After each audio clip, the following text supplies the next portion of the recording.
4-year-old homeless girl thrown off Greyhound bus, but a billionaire saw everything and did something that shocked everyone. Watch till the end. You won't regret it. Comment what you think will happen. Your opinion is very important. And subscribe to my channel to support my work. Your help is very important. The Greyhound bus rattled heavily along the dirt road that cut through the Oklahoma countryside, its windows fogged with sweat and the red dust that seemed to penetrate every crack. Inside the stuffy vehicle, passengers were crammed into worn seats, some dozing, others watching the arid landscape stretch endlessly under the blazing afternoon sun. "That kid stinks," muttered a heavy-set woman, covering her nose with a floral scarf. "Driver, do something." In the back seats, huddled against the window, Wren tried to make herself even smaller. Her 4 years of age weren't enough to understand why people looked at her with such disgust, why they whispered and pointed. Her dirty clothes clung to her skinny little body, and the acrid smell of days without a bath mingled with the odor of fear that emanated from her like a bitter perfume. Bryn Ferreira, 38, sitting 3 rows ahead, pretended not to know the child. Her small, calculating eyes scanned the irritated faces of the other passengers, gauging the level of indignation that grew with each mile.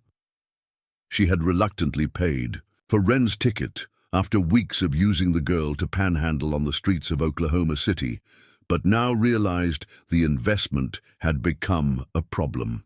"Either you get that thing off this bus, or I'm getting off right now," yelled a man in a cowboy hat, standing up abruptly. "I ain't paying to ride with a beggar." The driver, a middle-aged man with a salt-and-pepper mustache, looked in the rear-view mirror and sighed. He'd seen many tough situations in his 20 years driving the highways of Oklahoma, but abandoned children always touched something deep in his gut. Even so, he had a bus full of paying passengers to satisfy. "The girl's gonna have to get off," he declared, slowing down. Wren raised her big dark eyes, not fully understanding the words, but perfectly understanding the tone. It was the same tone she heard when people chased her away from the parks, the shops, the places where she tried to find a corner to hide from the rain or the sun. Bryn remained motionless in her seat, watching out the window as if nothing were happening. She had other plans in mind, other places where an orphaned child could be useful, and Wren had become more of a problem than a solution. In recent days, she had noticed strange movements around the spots where she used the girl to beg, people who seemed to be watching, taking notes, asking questions. The bus stopped on a curve in the road, near a small cluster of houses that barely formed a village. The dust kicked up by the wheels formed a red cloud that enveloped the vehicle like a shroud. "Get off, kid," said the driver, opening the back door. Wren looked around, searching for Bryn, but the woman kept her eyes fixed on the window, pretending to sleep. The child rose slowly, her thin little legs trembling as she walked down the narrow aisle. The passengers moved away as she passed, some covering their faces, others simply turning their heads in disgust. When she stepped onto the hot dirt of the road, Wren turned to look at the bus one last time, hoping someone would change their mind, that someone would call her back. But the door closed with a metallic clang, and the vehicle drove on, leaving behind only dust and the echo of the engine fading away. The girl stood in the middle of the deserted road, clutching a small piece of dirty cloth that had become her only companion in recent months. The afternoon sun beat down on her already parched skin, and the silence of the countryside was broken only by the distant song of some lone mockingbird. It was at that moment that Silas Vasconcelos, 58, rounded the bend in his imported car, returning from a business meeting that had ended disastrously. His real estate company had lost a multi-million-dollar contract to a competitor, and he was driving above the speed limit, trying to vent the frustration that consumed him. When he saw the small figure standing in the middle of the road, he slammed on the brakes, causing the car to skid on the loose dirt. Silas was a meticulous man, accustomed to controlling every aspect of his business life, but the sight of that abandoned child in the middle of nowhere completely disconcerted him. He got out of the car and approached slowly, observing the large, frightened eyes that stared at him with a mixture of fear and desperate hope. Wren didn't run, but she didn't approach either. She just remained motionless, like a small, wounded animal that doesn't know whether to trust the outstretched hand, that can either help or hurt. "What are you doing out here all alone?" asked Silas, crouching down to be at the girl's height. Wren didn't answer. The words seemed to have gotten lost somewhere between fear and exhaustion. She just looked at the well-dressed man in front of her, noticing that he smelled different from the people she knew. He smelled of expensive soap and cologne, not of sweat and booze. Silas observed the deplorable condition of the child and felt something churning in his stomach. In his 58 years of life, he had built a real estate empire, accumulated enough wealth for several generations, but had never encountered a situation like that. His organized and predictable life had never included abandoned children in the middle of deserted roads. "Do you have family? Someone who's looking for you?" he insisted, but again obtained only silence. The sun began to sink on the horizon, painting the Oklahoma sky with orange hues that contrasted with the red dirt. Silas looked around, searching for some house, some sign of civilization where he could leave the girl safely, but there was only the infinite emptiness of the countryside and the weight of a decision that would change his life forever. Silas's mansion stood majestically on the outskirts of the city, surrounded by manicured gardens that contrasted drastically with the aridity of the countryside. As the car passed through the automatic gates, Wren pressed her little face against the window, watching with wide eyes the imperial palms that lined the entrance and the marble fountain that gurgled crystal-clear water in the center of the courtyard. "Bernice is going to have a fit," Silas muttered to himself, thinking of his housekeeper who had kept the house running like clockwork for 15 years. Bernice Santos, 45, was just finishing her evening routine when she heard the car approaching.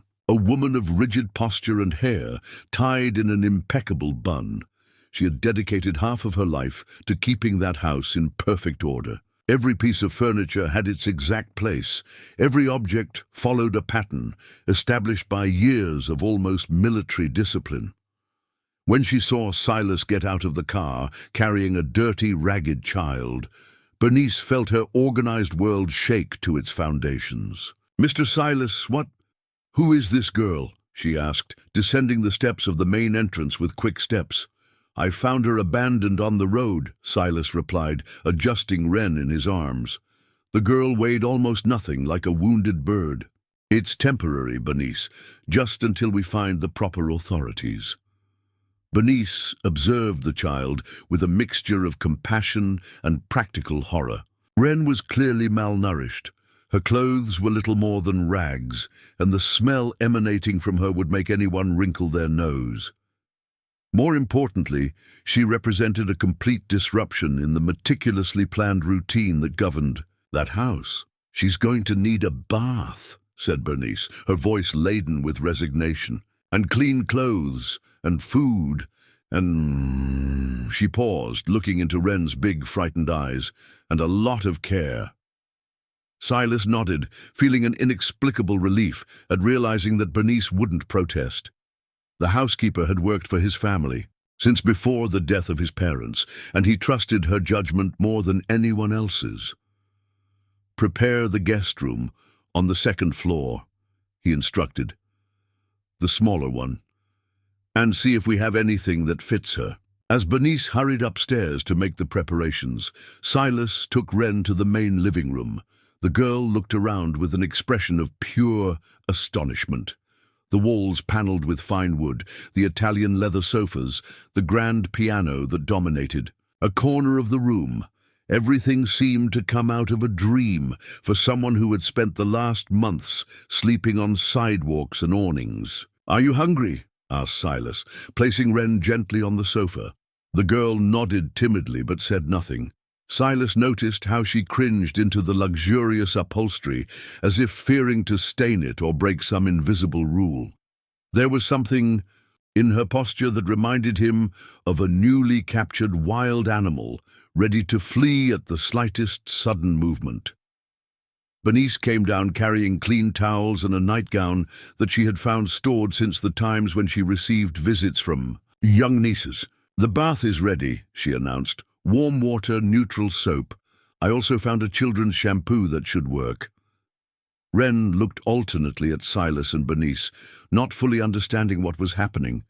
In her 4 years of life, baths were rare luxuries, usually taken in public fountains or when she managed to hide in some gas station bathroom. "Come, dear," said Bernice, holding out her hand. "We're going to get you all clean." For the first time since arriving, Wren spoke, her voice being little more than a whisper. "Is it going to hurt?" The question hit both Silas and Bernice like a punch in the stomach. What kind of life had that child lived to fear that a bath could hurt her? "No, my little one," replied Bernice, her voice becoming softer. "It's going to be nice and warm. How you like it, okay?" Wren hesitated for a moment, then slid off the sofa and took Bernice's outstretched hand. Silas watched the two climb the stairs, feeling a strange tightness in his chest. An hour later, when Wren came down again, she looked like a completely different child. Her brown hair, now clean, fell in soft curls around a little face that revealed delicate features under the dirt that had been washed away. The white nightgown, although too big, made her look like a lost angel. "Much better," said Silas, smiling. "Now how about something to eat?" In the spacious kitchen, Bernice prepared a simple dish: rice, beans, shredded chicken, and cooked vegetables. Wren ate slowly, as if each spoonful were a treasure that needed to be savored. Silas watched, noting how she chewed carefully, how she held the cutlery with an almost reverent delicacy. "Do you like music?" he asked, trying to break the silence. Wren raised her eyes, and for the first time, a glimmer of genuine interest shone in them. She nodded vigorously. "What kind of music?" "All kinds," she replied, her voice still small, but clearer now. "Mummy used to sing to me." Silas felt a pang of sadness at realizing that she spoke of her mother in the past. "What song did your mother sing?" Wren thought for a moment, then began to hum a simple but beautiful melody. Her voice, although childish, carried a purity that made Silas stop breathing for an instant. There was something extraordinary about that child, something that went far beyond her desperate situation. "You have a beautiful voice," he said, genuinely impressed. "I can sing others too," said Wren, perking up slightly. "I hear it once, and I already know it." "Just once?" asked Silas, intrigued. To demonstrate, Wren sang 3 different songs that she had heard on the bus radio during the trip, each one reproduced perfectly, with all the nuances of melody and rhythm intact. Silas watched her with growing fascination, recognizing a talent that he himself had abandoned decades ago. "Do you want to see the piano?" he asked impulsively. Wren's eyes lit up for the first time since he found her. She nodded enthusiastically, and Silas led her back to the main living room, where the Steinway Grand awaited silent in its noble corner. "It's beautiful," whispered Wren, reverently touching the ivory keys. Silas sat down on the bench and played a simple melody. Wren listened with total attention, then, to his complete surprise, began to hum along, perfectly accompanying the harmony. When he stopped, she continued, reproducing the melody from memory as if she had known it for years. "My God," murmured Silas, "you're special, little one." That night, after putting Wren to sleep in the guest room, Silas stayed awake for hours, pacing through the house and trying to process what had happened. His meticulously organized life had been turned upside down by a 4-year-old child who weighed less than his most expensive suits. Bernice appeared in the kitchen doorway, still wearing her robe. "Mr. Silas, you need to rest," she said. "How can I rest, Bernice?" he replied. That child. There's something about her. Something extraordinary. I know, said Bernice softly. I saw it when she sang. But you know this is temporary, don't you? Tomorrow you need to contact the authorities. Silas nodded, but his heart was already beginning to resist the idea. Temporary, he repeated, knowing that nothing in his life would be temporary after that night. 3 weeks had passed since Wren's arrival, and life in the mansion had found a new rhythm. Silas discovered surprising facets of the girl daily. She could memorize complex songs after a single hearing, drew with impressive details people she had seen only briefly, and had an insatiable curiosity for everything around her. Mr. Silas, said Bernice, serving breakfast, the girl needs documents, medical record, birth certificate, something that proves who she is. Silas distractedly stirred the sugar in his coffee, watching Wren play in the garden through the window. The child had gained weight. Her cheeks had a rosy color, and she smiled frequently, transformations that warmed his heart in a way he hadn't experienced in years. I've already tried to contact the relevant authorities, he lied. In reality, he had deliberately delayed any official contact, fearing they would come to take Wren away. It's complicated, without more information about her family. Bernice frowned. In 15 years of working for Silas, she had learned to recognize when he was avoiding a subject. Sir, with all due respect, this can't go on indefinitely. The child needs school, proper medical care. She's fine here, Silas interrupted, more brusquely than he intended. She's safe, fed, cared for. Isn't that what matters? At that moment, Wren ran into the kitchen, holding a flower she had picked in the garden. Uncle Silas, look how pretty, she exclaimed, climbing onto his chair to show him her discovery. Silas's heart tightened. Uncle Silas had become his natural name in the girl's mouth, and every time she said it, he felt a mixture of joy and guilt that disturbed him. It is beautiful. Princess, he said, kissing the top of her head. How about we put it in a vase with water? While Bernice helped Wren arrange the flower, Silas received a call that would change everything. It was Jasper Moretti, a family law attorney he knew, from the city's business circles. Silas, I've heard rumors about you taking care of a child, said Jasper bluntly. Is it true? Where did you hear that? Asked Silas, stepping away to speak privately. Small town, my friend. People talk. I need to see you urgently. There are things you need to know about adoption, temporary guardianship, legal procedures. Silas agreed to meet him that afternoon at the lawyer's office, a decision that would prove both saving and dangerous. Jasper Moretti's office was in the historic downtown, in a brownstone that breathed tradition. Silas arrived punctually at 3 in the afternoon, finding a 52-year-old man with graying hair and tired eyes that seemed to carry the weight of many sad stories. Silas, sit down, said Jasper, pointing to a worn leather armchair. Let's talk. Frankly, you found an abandoned child 3 weeks ago and didn't notify the authorities. This could get you into serious trouble. She was being well cared for, Silas defended himself. Better than she would be in any institution. I know, said Jasper, surprising him, and that's why I'm here. I want to help you do this the right way. Jasper got up and went to the window, watching the street activity. I lost my daughter 5 years ago, he said softly. Same age as your Wren. Car accident. Since then, I dedicate a good part of my time to cases like this. Silas felt a chill in his stomach. She's not my Wren, he said, but the words sounded false even to himself. Silas, you've already become attached to this girl. It's in your voice, in the way you talk about her. And that's not bad. But it needs to be done legally. Otherwise, you can lose her at any moment. The lawyer explained the procedures. First, it would be necessary to register Wren as a child in a vulnerable situation, then file for temporary guardianship, and finally, if applicable, start the adoption process.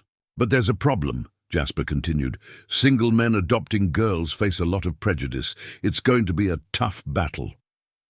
Silas left the office with his head spinning. For the first time, he was facing the legal reality of his situation. Wren wasn't officially his daughter. He had no rights over her, and at any moment someone could show up and take her away. When he got home, he found a scene that completely melted him. Wren was at the piano, trying to play a simple melody that Silas had played days before. Her little fingers struggled to reach the correct keys, and she hummed softly, concentrated like a little professional. "Very good, princess," he said, sitting next to her on the bench. "Want me to teach you?" Wren's eyes sparkled. I want to learn everything." Silas began to teach her the basic hand positions, the names of the notes, simple concepts of rhythm. To his surprise, Wren absorbed everything with impressive speed. In just 1 hour, she was already able to play a simple melody with both hands. "How do you do that?" he asked, genuinely amazed. "I don't know," replied Wren, shrugging. "The music stays in my head and then comes out through my fingers." That night Silas couldn't sleep. He walked through the house, stopping frequently at the door of Wren's room to hear her breathe softly. The child had become the most important thing in his life, more important than his company, his reputation, his material possessions. For the first time in decades, he felt he had something truly valuable to protect. The next day, he plucked up the courage and called Jasper. "I want to do everything right," he said. "I want to adopt Wren." "Are you sure?" asked the lawyer. "It's going to be a long, expensive process, and without guarantees. Are you prepared for that?" "I am," replied Silas, looking out the window where Wren was playing in the garden with Bernice. "That girl, she changed my life. I can't imagine losing her now." "Then let's get started," said Jasper.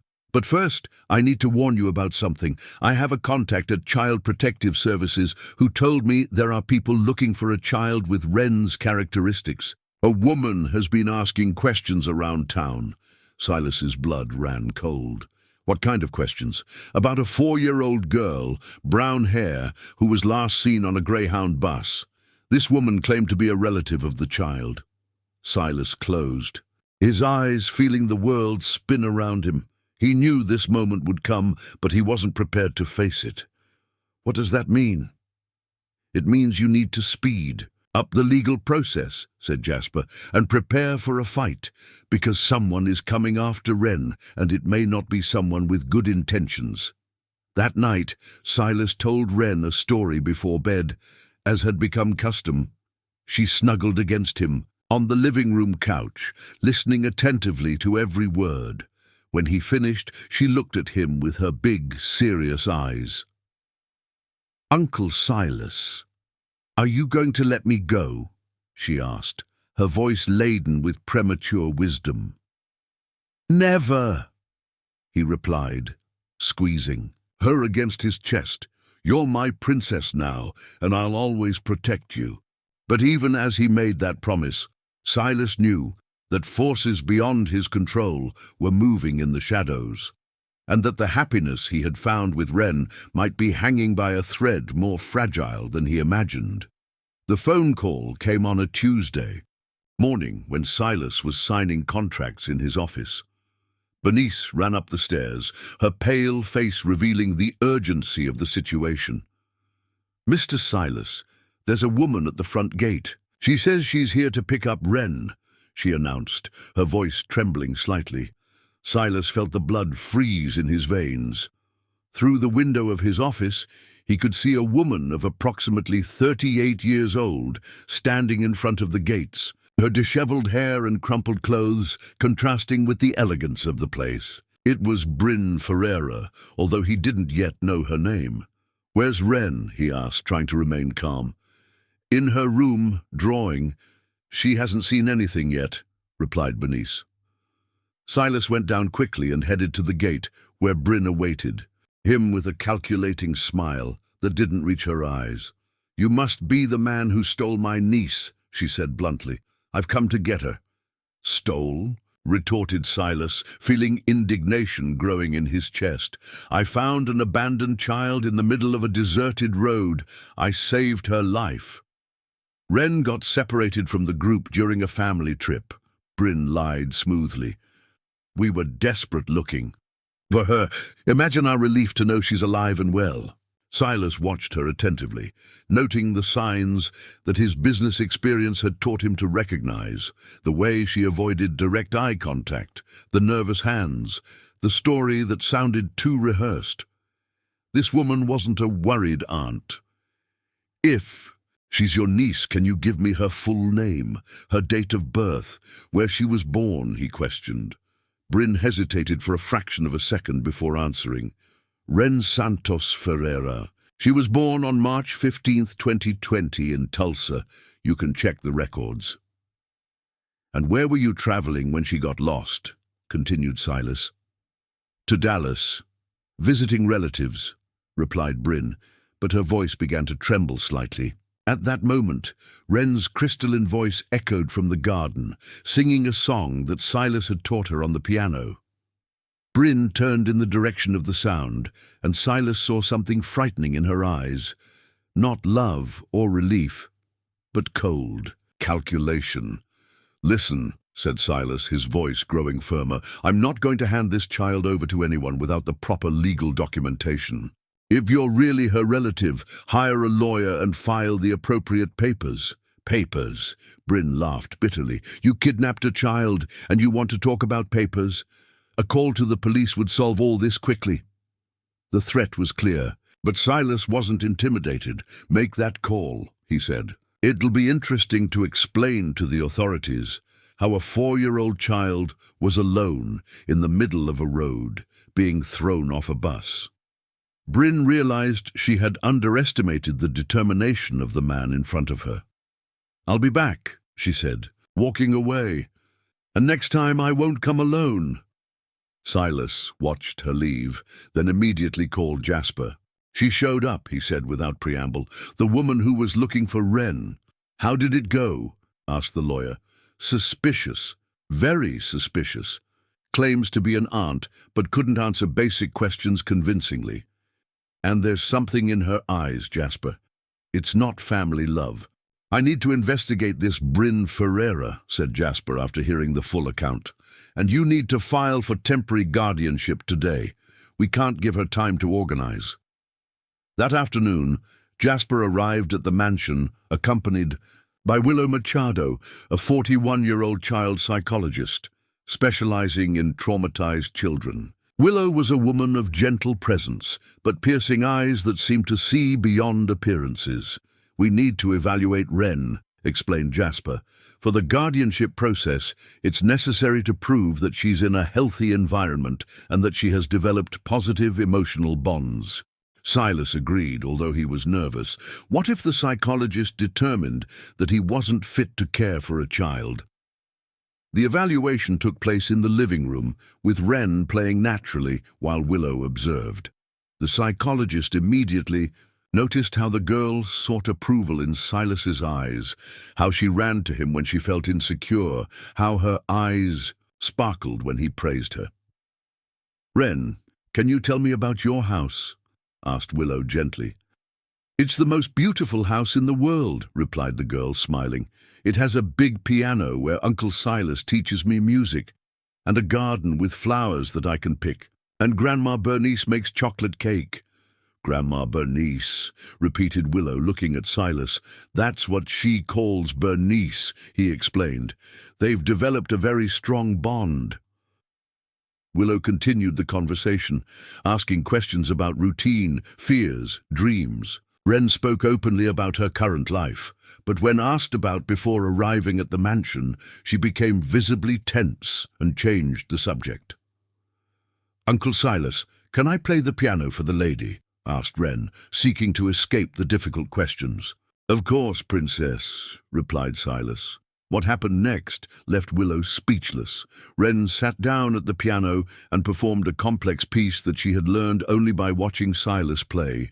Her little hands navigated the keys with a precision that defied her age, and she sang along with a pure voice that filled the room with magic. "Extraordinary," murmured Willow. "I've never seen anything like it."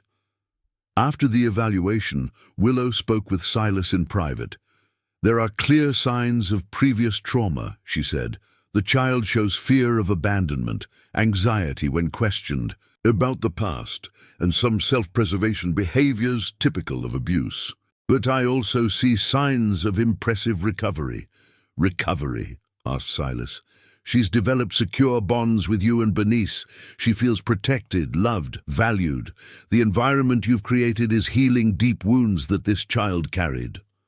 Willow paused, choosing her words carefully. "Mr. Silas, in my professional opinion, separating Wren from this environment now would be traumatic for her. You have become her real family." That night, Silas put Wren to sleep with a lighter heart. The evaluation had been positive. The papers for temporary guardianship were being prepared, and he was beginning to believe that he could truly keep his princess safe. But the next day, Bryn returned, and this time she wasn't alone. She was accompanied by a man in an expensive suit and arrogant posture. Booker Fig, a minority partner in Silas's company and someone he never imagined would be involved in that situation. "Silas," said Booker with a fake smile, "what's this story about you hiding a kidnapped child?" "Kidnapped?" replied Silas, feeling a growing fury. "What are you talking about?" "Simple," said Bryn. "Either you return my niece now or tomorrow. All the newspapers in the region will know that the respected businessman Silas Vasconcelos is a child kidnapper." Booker approached, lowering his voice. "And you know how this would affect our contracts, our clients, our business reputation. It would be the end of everything we've built." Silas looked at the two, finally understanding the extent of the conspiracy. Booker had orchestrated everything, finding Bryn, using Wren's situation to blackmail and destroy his reputation, forcing him to sell his share of the company for a fraction of its value. "You have 24 hours, said Booker, walking away with Bryn. "The child or your company. Choose wisely." Silas stood in front of the gates, watching them leave. His entire life was being threatened, but when he looked at the window and saw Wren playing innocently in her room, he knew there was no real choice to be made. Some things were worth more than money or reputation, and that little girl's smile was one of them. If you enjoyed this heartwarming story, please leave a comment. Your opinion means a lot. And if you love feel-good stories, subscribe to my channel. I promise to brighten your day with my videos.